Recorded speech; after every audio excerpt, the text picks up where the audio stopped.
Hi guys, we are here live today to talk all about public access training, what the steps or stages of public access training are, and whether or not your dog is ready for to wear that vest and to head out into public.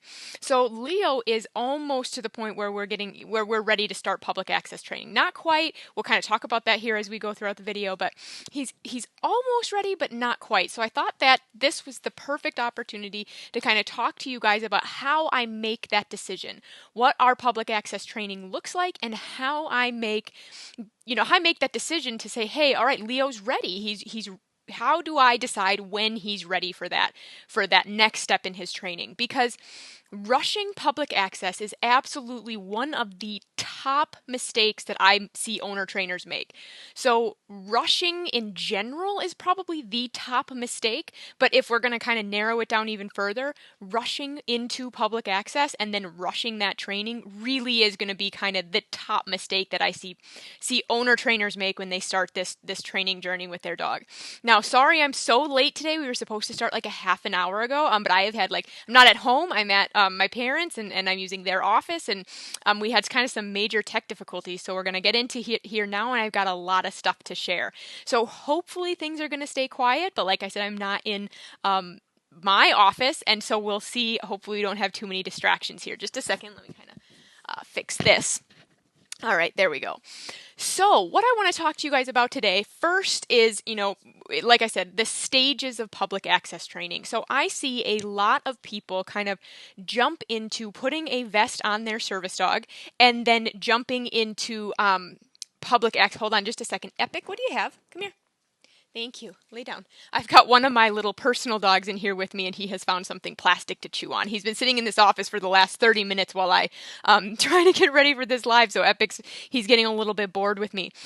But anyway, so the first thing that I want to talk about is this, that public access is not something we should just jump into. It's not something you want to just throw a vest on your dog and head out to the nearest store or bring him on, to run errands with you. It's something that you want to introduce systematically.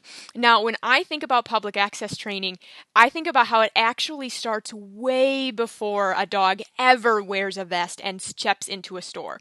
So I think about public access training have kind of four main stages to it. So the first one is going to be outdoor pet-friendly locations. Now, this is the one that I see owner trainers skip the most often.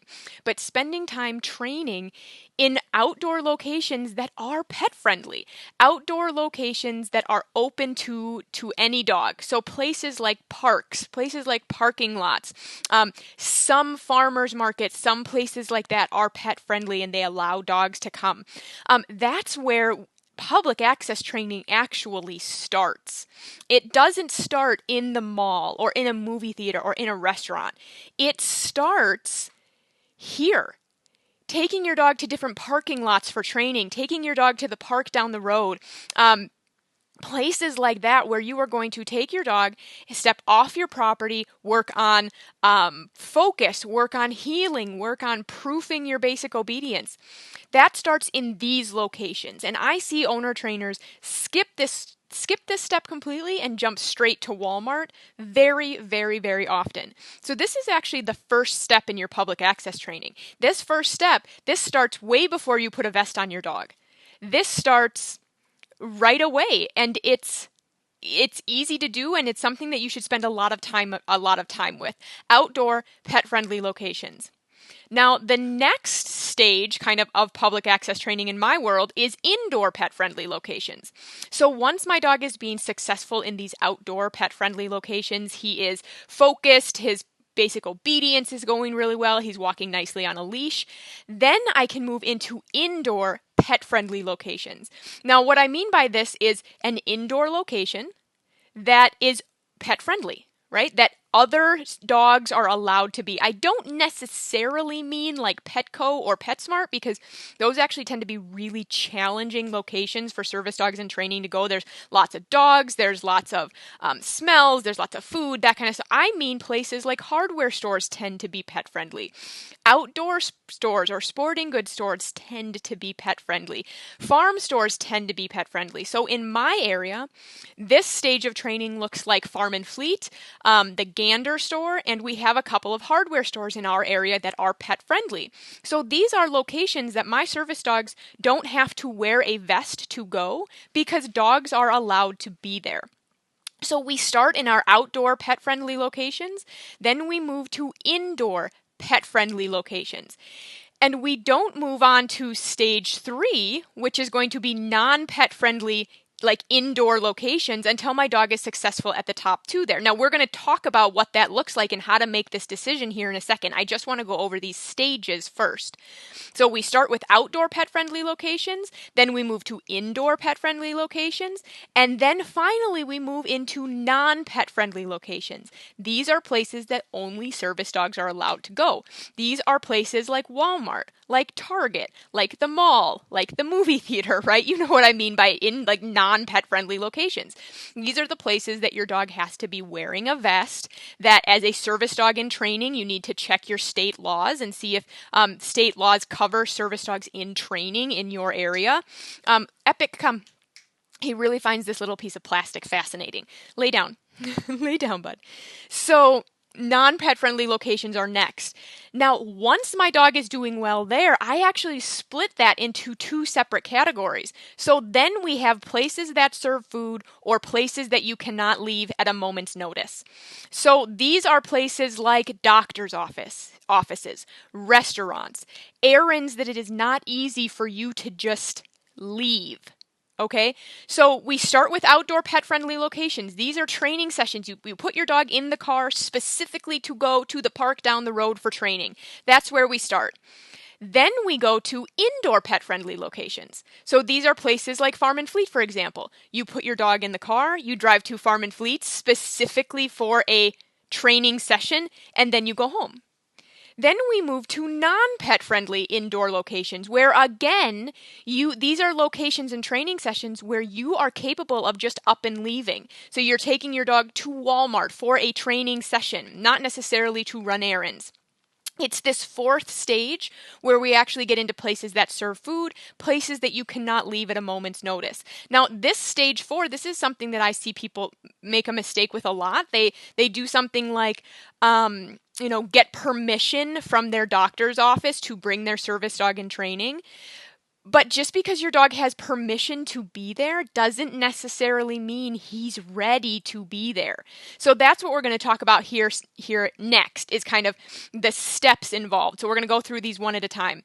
Now, I also have a link in the description of this video where you can actually get your hands on these 4 stages of public access training and the checklists that I use to determine when a dog is ready to move between stages.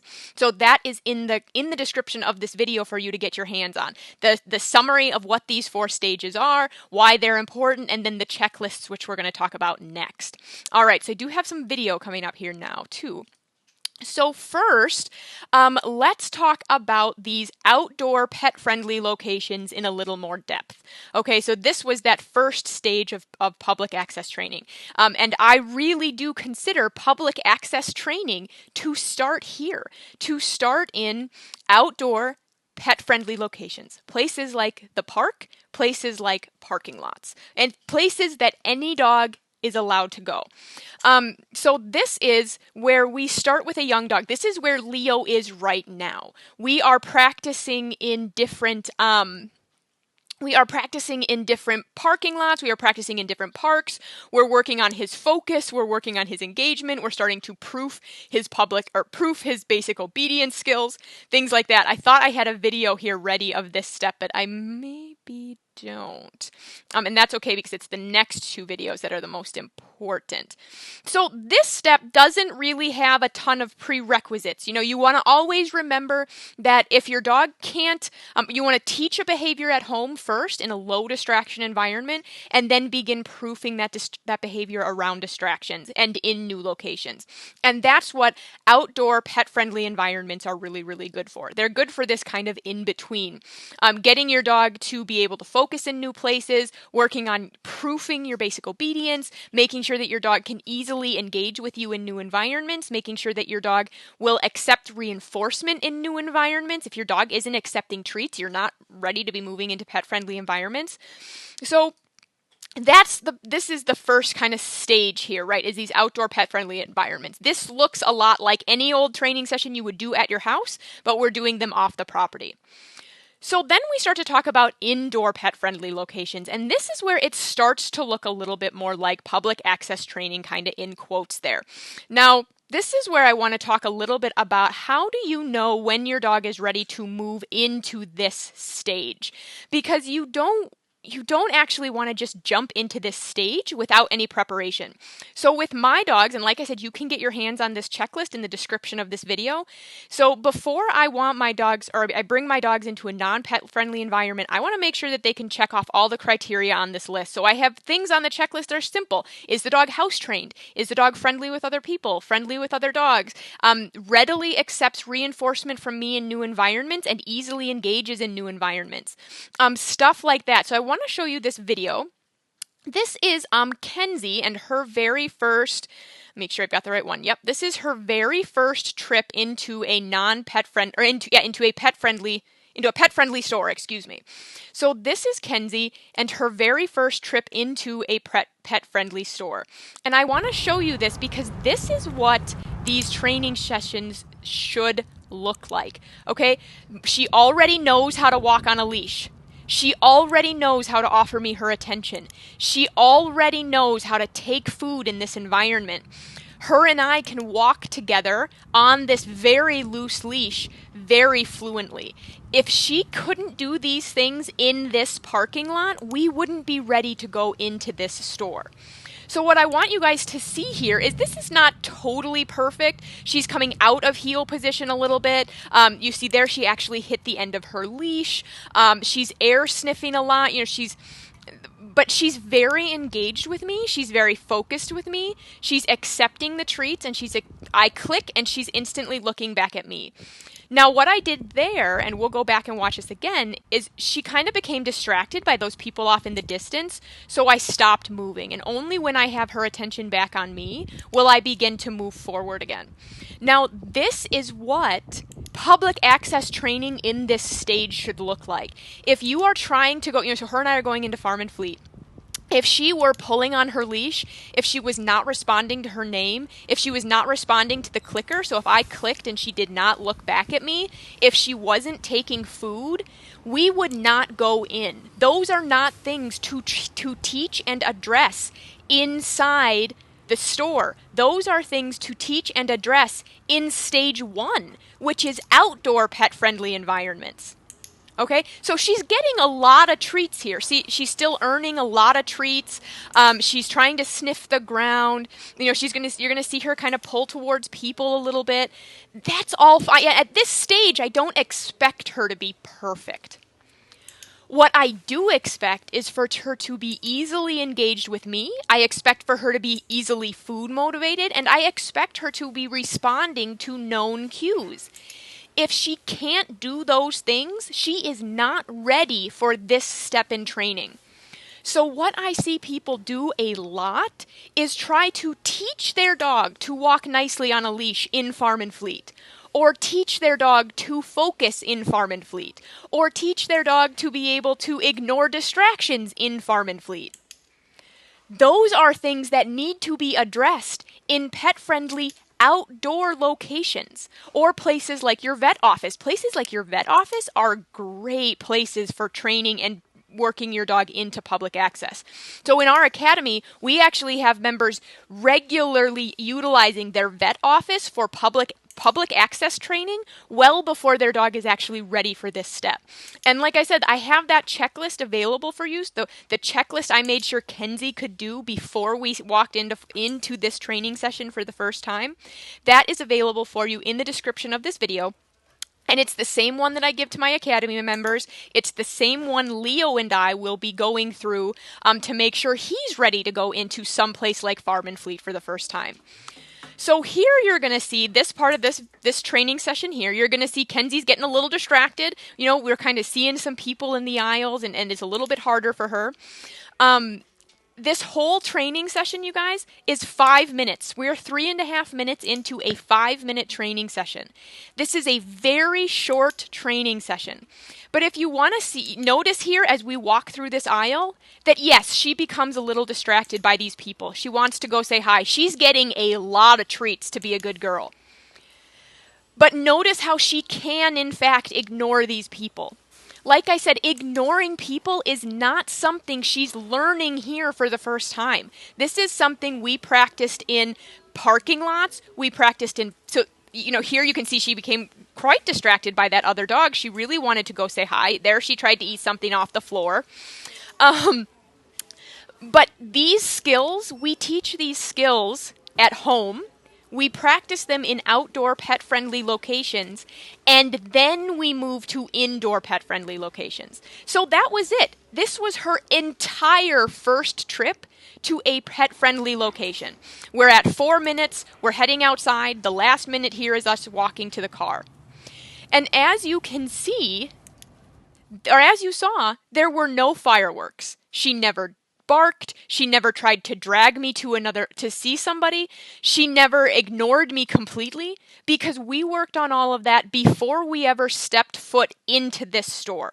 Okay, so she's very ready. In that video, she was very ready to be at this stage. And on not all of our training sessions at this stage went this smoothly. One time somebody came around a corner too quickly and she barked. One time she tried to pull towards some food that had been spilled on a floor. So not always did our pet-friendly our pet-friendly training sessions go that smoothly. We did have our hiccups. My point is, I taught her the skills and the behaviors that she needed in order to be successful in those environments before we went to that environment. Okay? So then this is where Leo is about to go. Leo and I are about to work through that checklist. I'm going to make sure he meets all the criteria, and then him and I are going to go to Farm and Fleet for the first time. And then if that goes well, we'll go to the hardware store for the first time. And then if that goes well, we'll go to Gander for the first time. And we will spend a few weeks just going to pet-friendly stores to prepare him for public access training. Okay? So then the next step in our public access stages, right? And like I said, this summary is all available for you guys at the link in the description. Once the dogs are being successful in pet-friendly locations, the next place is non-pet-friendly locations. These are places like Walmart. These are places like Target. These are places where your dog has to wear that vest and in order to be allowed to go. So non-pet-friendly locations are next. And this is, again, something I see people rush, just jump in the deep end to. They really rush into this training. So what I want to say again, is now before, so I'm going to show you again, I'm going to show you Kenzie's very first ever, or the first half of her because that's all I had on video, her very first ever vested trip into Walmart. And before we went into Walmart for the first time, again, I worked her through this checklist. She's house trained, she is pet friendly, she is people friendly, she was capable of passing her CGC, and this checklist that is available for you in the description here also includes the assessment that we went through. We actually went to a pet friendly location and we did this assessment, which has things like, could she heel through the parking lot? Can she perform behaviors with a clean loop inside the pet-friendly environment before we ever stepped into these non-pet-friendly places that only service dogs are allowed to go. All right, so let me show you. This was her very first. Let me just make sure I've got the right video pulled up. Yep, okay. So this is going to be her first vested trip. We went to Walmart. This was her very first ever vested trip to, back up. Sorry, hold on, I'm having trouble getting the button. There it is, all right. So notice here, I let her have some time to get, see where she is in in the parking lot, and I want to make sure that I do in fact have her attention before I move towards the store. So we're doing a little bit of what we would call engagement exercises. Let me turn that volume down a little bit more. We're doing a little bit of the attention loop, which you guys may have heard me talk about before. These are her barometer behaviors, and these are really important. And this is something we are going to be covering. We are going to be doing a free adolescence kind of surviving and thriving during your service dog and trainees adolescent phase. We're going to be doing a free workshop all on that here in a couple of weeks, and we are going to cover barometer behaviors in depth, because barometer behaviors are super important for your adolescent service dogs. They're also super important for these public access trips. So if I don't have those barometer behaviors, those baseline behaviors, which are things like her ability to respond to the marker and her ability to offer me eye contact, she is not ready for a store, a non-pet friendly store, until she has those skills under her belt. So again, I'm not necessarily looking for perfection here. She is still in training. This is her very first ever vested trip into public. But again, notice how responsive she is to me. She's responding to the clicker. She's taking her treats. She's offering me her attention. She's staying in heel position a good 80 to 90% of the time. And when she does step out of heel position, she goes right back into heel position. If she weren't capable of passing a CGC and doing these things, then she would not be ready for public access training. And that is just kind of the hard truth here that I want you guys to understand, is that if your dog can't pass a CGC test, or you are not under the guidance of a professional service dog trainer, your service dog should not be wearing a vest and going into these public environments. He should be only training in pet-friendly stores until he's capable of passing that CGC.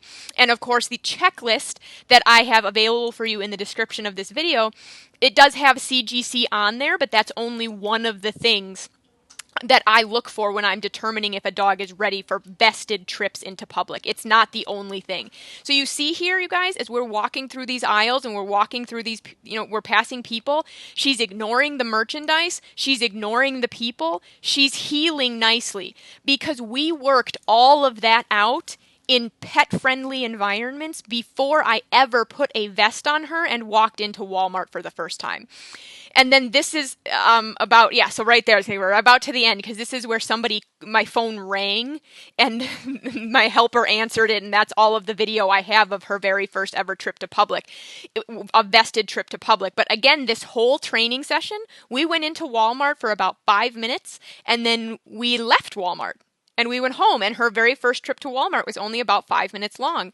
And then slowly over time, we extended those trips. We decreased the rate of reinforcement, so how many treats per minute she was getting. We decreased all of that.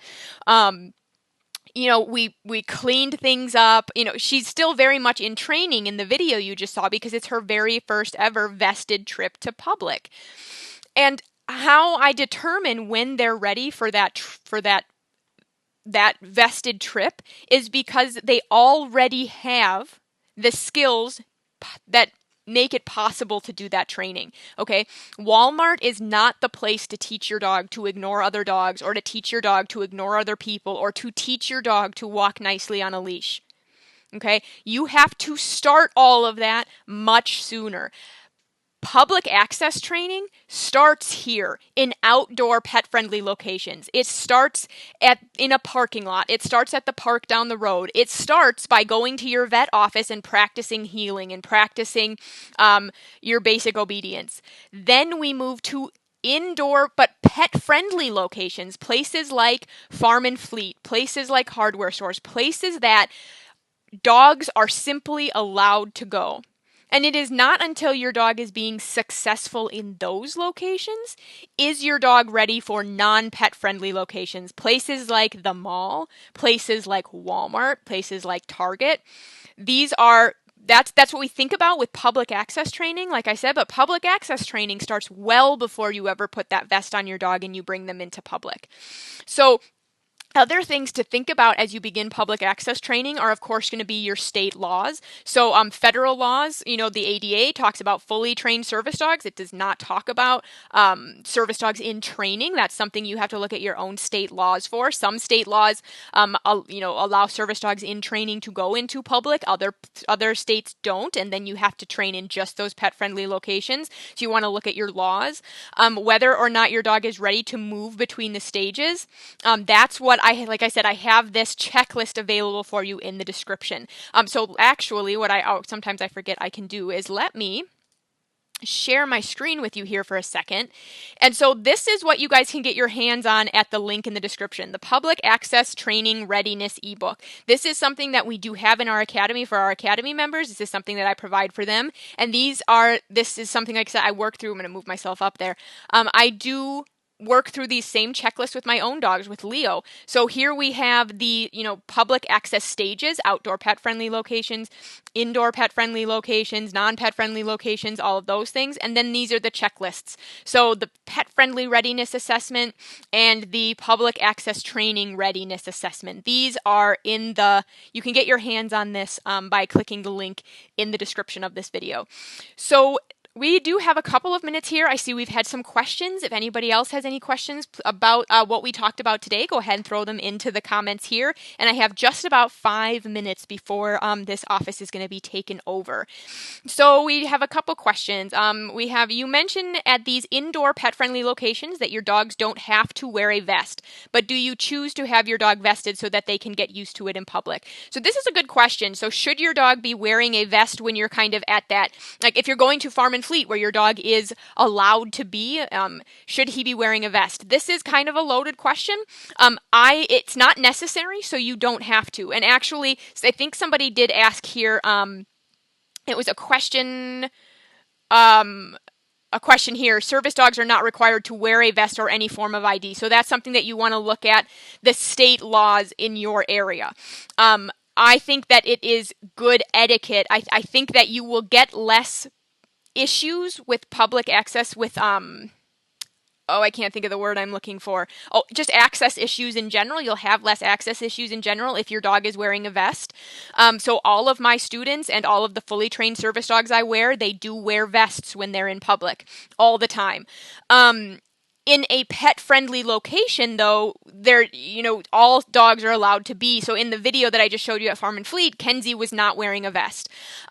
Before you have a vest on your dog, you want to make sure that he is in fact comfortable in those pet-friendly environments, because if he's not happy and comfortable in those pet-friendly environments, you can kind of poison your vest. So your dog can, when you put the vest on, if your dog associates that with scary experiences in public, then he can actually become, have negative associations with his vest. So I personally don't put a vest on a dog in those pet-friendly locations very often, because I want the vest to be a cue that helps my dog know that we're working, that you need to stay in heel position, all of that stuff.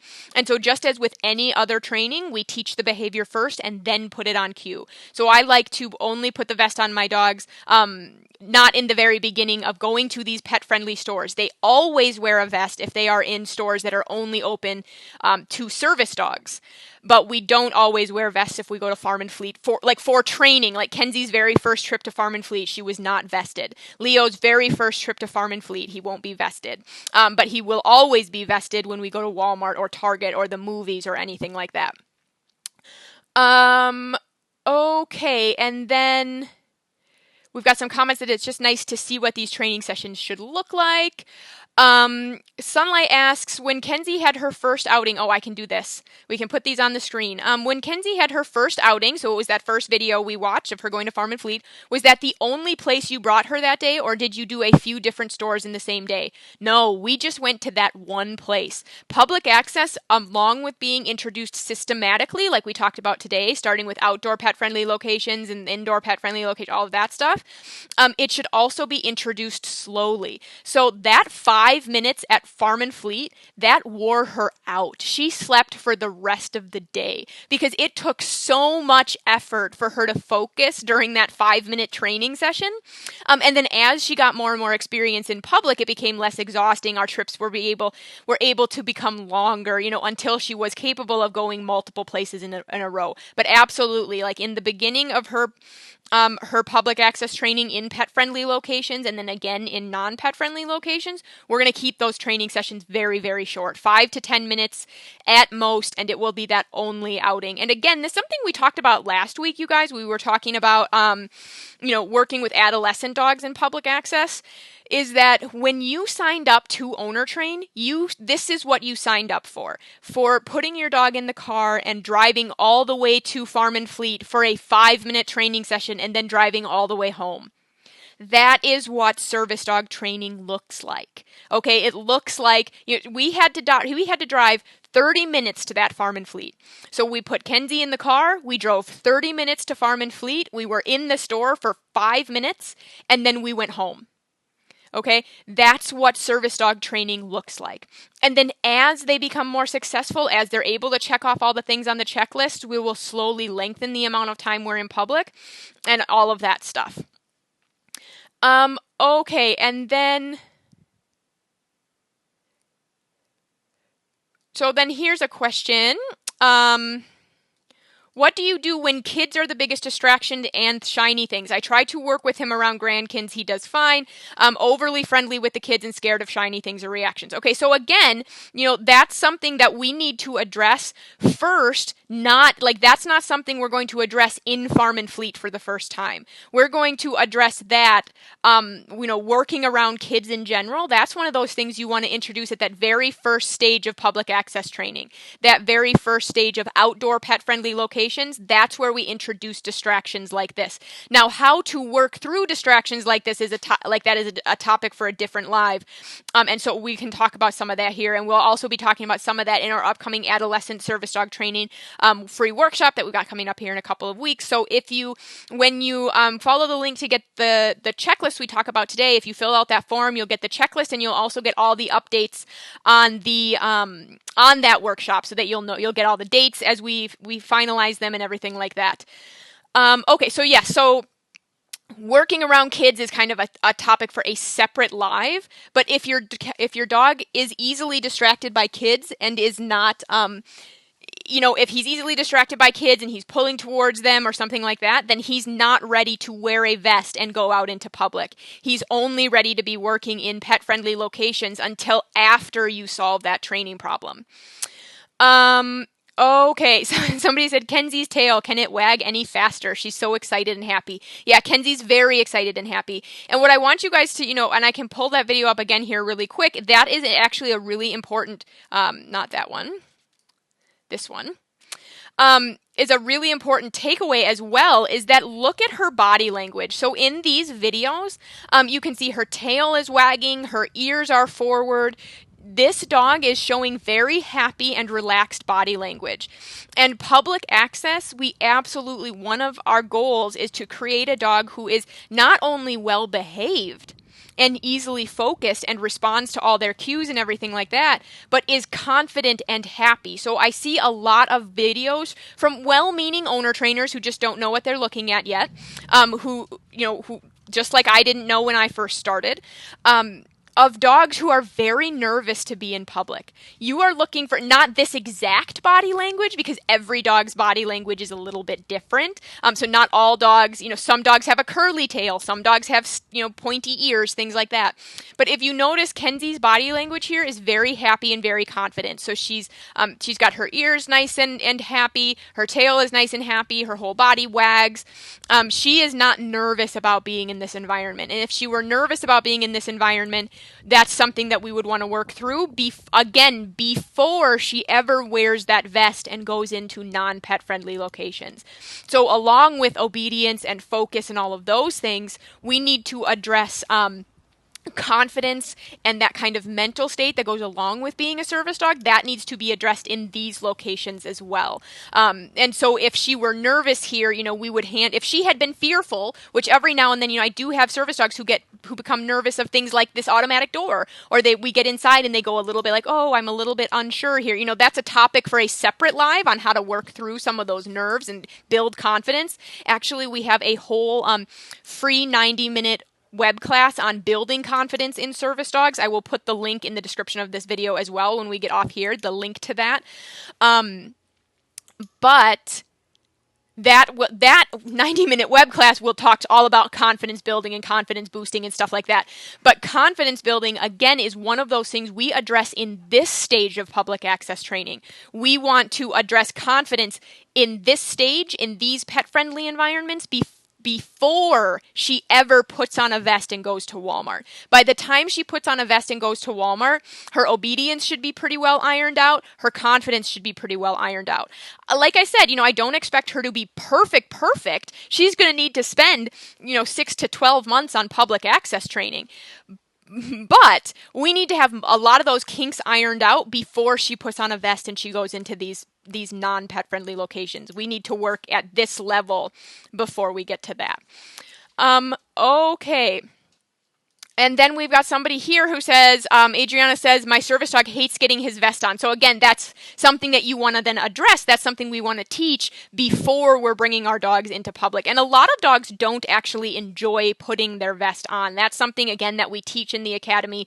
That's something that I teach Leo. I teach all my service dogs to enjoy putting their vest on and to do that easily for me. And that's just, again, a topic for another video. There is teaching our dogs to put their vests on. But again, all of that stuff, confidence, obedience, distractions, wearing the vest, all of that stuff needs to be ironed out before we ever put the vest on and move into public training or into non-pet friendly public environments that kind of only service dogs are allowed to be. All right. Well, I think that's it for today. I think I covered everything that I wanted to cover. We will be live again next week. So we're going to keep doing these lives. I'm going to be putting out some more videos. So I know you guys have questions and we'll get to those in other videos and things like that. But this one, again, this was all about kind of what the stages of public access are and how to know when your dog is ready to move between them. So in the link in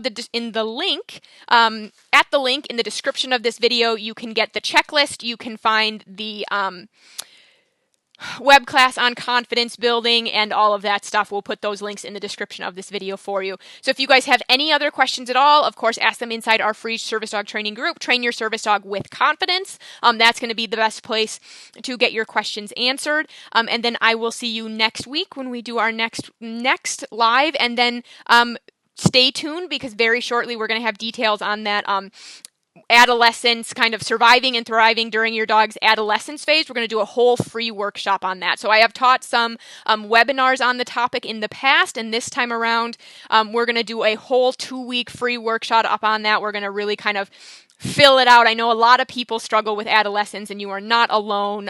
You guys, as you guys know, if you're following this page or, inside of our free Facebook group there, that Leo also has days. He'll be absolutely an angel one day, and then the next day it's kind of like, there's that adolescent lab coming back out, that kind of Dr. Jekyll, Mr. Hyde thing. And really, mostly Leo is a fantastic dog, but he is still a teenager. So anyway, stay tuned for details on all of that stuff, and I will see you guys later. Have a great day.